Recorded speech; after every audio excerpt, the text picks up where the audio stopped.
Buenas tardes, profesora. Hoy voy a presentar el producto académico número 3. Para este trabajo, mi grupo y yo hemos seleccionado el caso del estudio monstruo. Este fue un experimento sobre la fluidez del habla, realizado por el profesor Weisler Johnson y su estudiante de posgrado Mary Tubor, de la Universidad de Iowa en 1939. Esto se realizó en un orfanato de veteranos en Iowa, en el que se han seleccionado 22 niños de entre 5 a 15 años. En este grupo de niños ya se encontraban también 10 niños que tenían tartamudez ya diagnosticada. Para dar inicio a este experimento, primero se han invitado a 5 estudiantes de esta misma universidad para que pudieran calificar a los niños en su fluidez del habla, del 1 al 5. Según los resultados que estos niños tendrían, Tubor hablaría con cada uno de estos niños durante 45 minutos, dándoles las terapias según el grupo al que estos se encontraban o la calificación que ellos habían recibido. El periodo de experimentación duró durante enero hasta fines de mayo de 1939.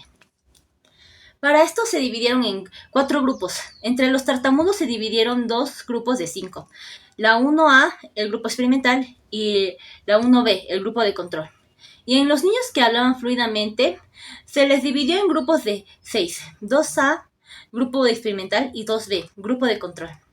Mientras que al grupo 1A y 2B se les dijo que su discurso estaba bien y se les brindó una terapia positiva para que para que al menos los tartamudos de ese grupo pudieran mejorar en su fluidez. También recibieron elogios y refuerzos positivos y se les animó a hablar con más confianza y también que podían superar cualquier dificultad en el habla.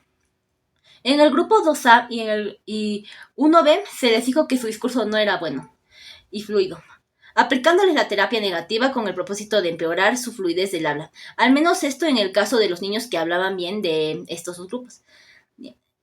Estos fueron sometidos a críticas constantes sobre su habla y se les etiquetó como tartamudos, lo cual tuvo un impacto negativo en su autoestima y confianza y en sus habilidades del habla.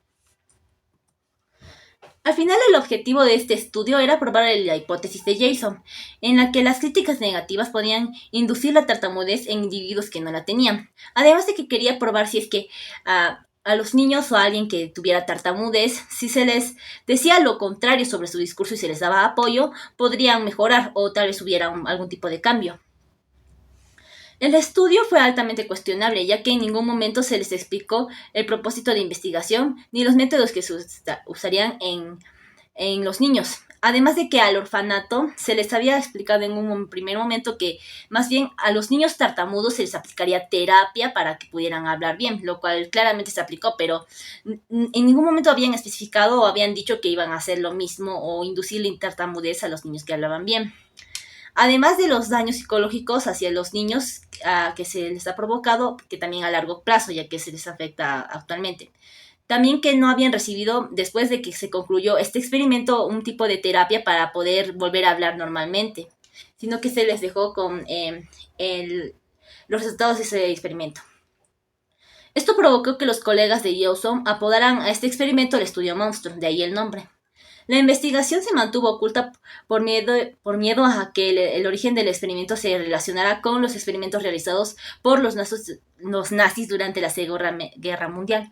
La Universidad de Iowa se disculpó públicamente por el estudio monstruo en el 2001 y en el 2007 se pagó una indemnización económica a los afectados. Ahora le paso con mi compañera Jessica.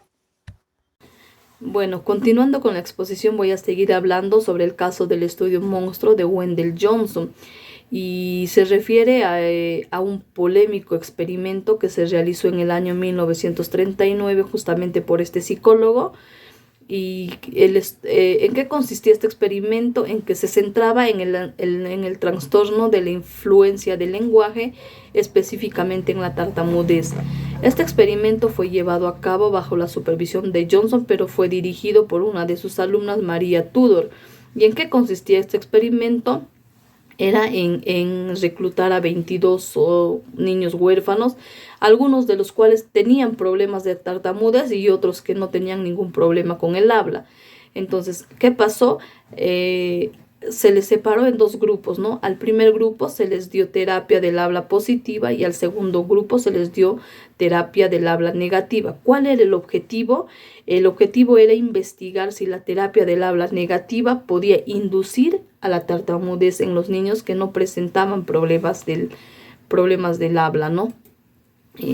Bueno, algunos de los aspectos claves que se relacionan con la psicología cognitivo-conductual de Johnson incluían la terapia del lenguaje. En la terapia del lenguaje había enfoques que se centraban en la modificación de las respuestas y la adquisición de las habilidades comunicativas, ¿no? También tenemos el aprendizaje y condicionamiento. La psicología cognitivo-conductual de Johnson se basaba en los principios del aprendizaje y el condicionamiento, ¿no? Donde, por ejemplo, ellos se enfatizaban la importancia de reforzar las conductas deseadas y desalentar, ¿no?, las conductas no deseadas, ¿no?, mediante las técnicas de modelado, por ejemplo, reforzamiento positivo, para ayudar a los individuos a mejorar la comunicación. También hablamos del enfoque cognitivo, ¿no? Aunque sabemos que Johnson, por ejemplo, se centró más en el aspecto conductual, pero reconoció la importancia de los procesos cognitivos. Es así que él reconoció que los pensamientos y las creencias podían influir en la forma en que las personas se comunican y abordó todos estos temas en su trabajo clínico. En el caso del estudio monstruo, también se aplicaron algunos conceptos de la psicología cognitivo-conductual en el diseño y la implementación de este experimento, como es el condicionamiento operante, donde se utilizaban reforzadores positivos y negativos, ¿no?, para modelar el comportamiento, moldear el comportamiento de los participantes. Por ejemplo, ¿no?, al grupo de la terapia del habla negativa, a esos niños se les avergonzado, se los criticaba. Entonces, a esos niños, por su forma de hablar, ¿no?, lo que podría considerarse como un intento de condicionar una respuesta de tartamudez, ¿no? También el aprendizaje por observación. Se puede decir que los niños aprendieron de la observación de otros niños y de las interacciones de los terapeutas. También se podría implicar que la influencia de estos procesos cognitivos y de aprendizaje social en el desarrollo de la tartamudez. Otro de los aspectos es el impacto emocional. La terapia del habla negativa de este experimento pudo haber desarrollado sentimientos de vergüenza, de baja autoestima, de ansiedad y de estrés en los niños, y lo cual ha podido influir en su desarrollo del habla y en su autoconcepto. Es por ello que este experimento, como su nombre dice, fue un experimento muy monstruoso. Y no sabemos qué ha pasado con la terapia del habla positiva, ¿no? No ha habido más estudios más adelante y es por eso que a este experimento o a este estudio se le trató con ese nombre, por la crueldad que se les trató a los niños, ¿no? Bueno, voy a dar pase a mi compañero para que pueda seguir explicando. Buenas tardes, docente. Buenas tardes, compañeros. Continuando con algunos conceptos relacionados a la aplicación de la corriente cognitivo-conductual en el denominado experimento monstruo, cabe resaltar que se pueden identificar algunos representantes y técnicas relacionadas con este caso. Son Wendell Johnson, que fue el principal investigador del estudio y responsable de su diseño y supervisión, y María Tudor, que fue alumna graduada de Johnson, quien llevó directamente a cabo el experimento. Las técnicas utilizadas en el estudio monstruo fueron la técnica del habla negativa, que consistía en criticar y avergonzar a los niños en su forma de hablar, y se esperaba que esta técnica negativa indujera la tartamudez en los niños que no presentaban problemas en el habla. Y la terapia del habla positiva, aunque se sabe muy poco sobre los detalles de esta terapia, se puede inferir que se enfocó en reforzar la comunicación fluida y efectiva. En el artículo Experimentos Psicosociales número 10 del estudio monstruo de Wendell Johnson del ISD Foundation se menciona: la investigación fue bautizada por otros investigadores como el estudio monstruo por la crueldad con la que se había tratado al segundo grupo de niños y niñas y las consecuencias de todo ello que habría acarreado. Buenas tardes, profesor y compañeras. Siguiendo con la exposición, la evaluación crítica. La teoría del desarrollo humano de Watson y el conductismo general ha sido objeto de críticas. Uno de los principales argumentos en contra del conductismo es que reduce al ser humano a un objeto de estudio y no considera la complejidad de los procesos internos de la mente. También ha sido argumento que el conductismo no tomó en cuenta la influencia de factores internos como las emociones y los pensamientos y el comportamiento del ser humano. ¿Qué aspecto podrían mejorar? En el aspecto del desarrollo humano podría mejorar a través de la adquisición de nuevas respuestas a estímulos previamente experimentados. Por ejemplo, sería un niño puede aprender a asociar la comida con el sonido del timbre que anuncia la hora de la comida. Existen limitaciones y la aplicación de este enfoque. En este enfoque, los niños fueron un experimento sobre la fluidez del habla realizados por ellos y no resultó como ellos esperaban, fue un fracaso. Más bien, los niños resultaron con daños psicológicos. Eso provocó que algunos colegas de Johnson apodaran este experimento como el llamado el estudio monstruo. Gracias. Propuesta de intervención.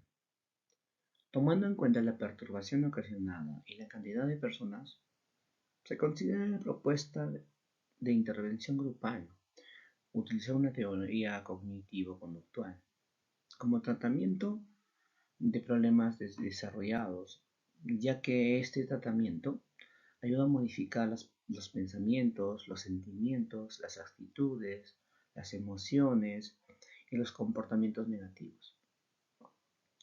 Esto se puede aplicar de manera patológica y también para el desarrollo y optimización de las potencialidades y habilidades de los pacientes, favoreciendo su adaptación al entorno y el incremento de calidad de vida. También puede ser entendida como una herramienta de promoción de la salud. Son muchas las terapias y técnicas cognitivas incluidas en el modelo cognitivo-conductual. Según Mahent y Arnold, se pueden identificar tres grandes grupos. Estos grupos son terapias racionales y de reestructuración cognitiva. Podemos diferenciar la terapia racional, emotiva, Alice, la terapia cognitiva de Black, y el entrenamiento en autoinstrucciones de McBound. Terapias dirigidas a entrenar habilidades para afrontar y manejar situaciones. Terapias de resolución de problemas. Diversos estudios afirman que su aplicación disminuye la utilización del tratamiento farmacológico y los cambios producidos se mantienen en el tiempo. También se estima que aumenta el afrontamiento de los pacientes hacia el estrés y disminuye la ansiedad, mejorando la calidad de vida. La alternativa de tratamiento propuesto es la terapia racional emotiva conductual, más conocida como TREC. La terapia racional emotiva conductual es una forma de psicoterapia breve. El fin de esta terapia es revisar las ideas irracionales de las personas y sus patrones de pensamiento. Están asociados con el malestar emocional, de manera que se podrán reemplazar por creencias más productivas. Esto va a permitir al paciente afrontar sus problemas y desarrollar más habilidades sociales para poder relacionarse y vivir de una forma plena.